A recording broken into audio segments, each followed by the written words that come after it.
সবাই শাকিব খানকে ভয় পায় সিনেমায়, কিন্তু শাকিব খান আমাকে ভয় পাচ্ছে।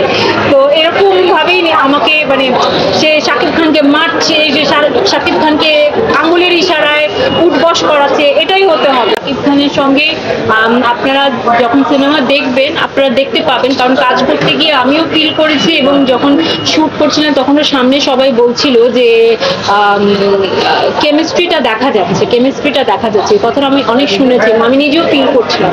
আর আমি ওনার সাথে আসলে বন্ড ক্রিয়েট করার চেষ্টা করেছি। উনি বেশ চুপচাপ ছিলেন শুরুতে, তো আমি নিজ থেকে বন্ড ক্রিয়েট করার চেষ্টা করেছি, ওনার সাথে গিয়ে গল্প করছিলাম, কারণ আমাদের আসলে সেটে অভ্যাস আছে গল্প করার আমাদের কো আর্টিস্টদের সাথে, তো ওই কারণে গল্প করছিলাম। আরেকটা নিজ স্বার্থেই করেছি যে উনি আসলে আমি বিশ্বাস করি যে উনাকে যার সঙ্গেই দাঁড় করিয়ে দিবেন, একটা গাছের সঙ্গেও যদি আপনি দাঁড় করিয়ে দেন উনি তার সাথেও ওনার অভিনয়টা করে চলে আসবেন। কিন্তু আমার জন্য খুব জরুরি হচ্ছে সেই বন্ডটা ক্রিয়েট করা আমার কো আর্টিস্টের সাথে, যাতে আমি ইজি ফিল করি আমার পারফরমেন্সের ক্ষেত্রে। তো আমি নিজ থেকে গিয়ে কথা বলতাম, তো যখন আমি কথা বলা শুরু করেছি উনি তখন গল্প করা শুরু করেছে। এবং বিশ্বাস করেন উনি খুব অনেক বড় একজন স্টার, উনাকে সহজে পাওয়া যায় না, আমরা ওনাকে দেখতে পাই না, উনি ধরাছোঁয়ার বাইরে, কিন্তু উনি কিন্তু যখন কথা বলেন গল্প করেন উনি আমাদের মতোই একজন, আমার কাছে মনে হয় যে সাধারণ মানুষ। ওনার সাথে আমি বসে কিন্তু গল্প করতে পারি।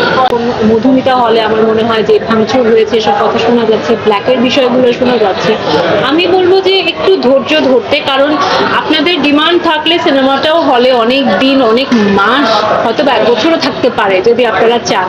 আপনারা আমাকে চান তাহলে তাহলে তো আমিও চাই। আয়নাবাজির সময় আমি এমনও মানুষ পেয়েছিলাম যারা 13 বার সিনেমা দেখেছে আয়নাবাজি।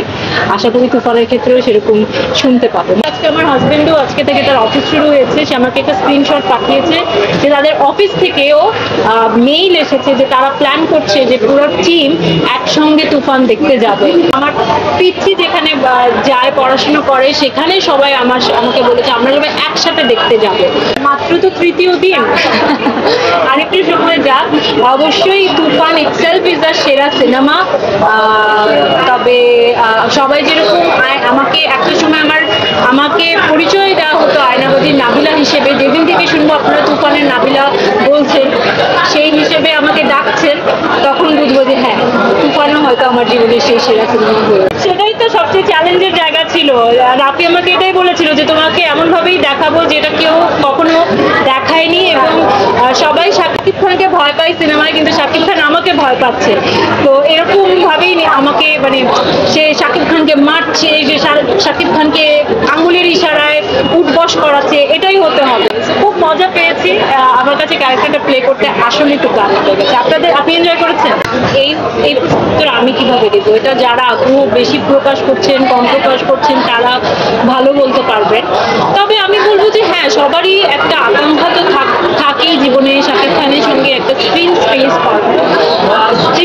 স্পেস শেয়ার করার।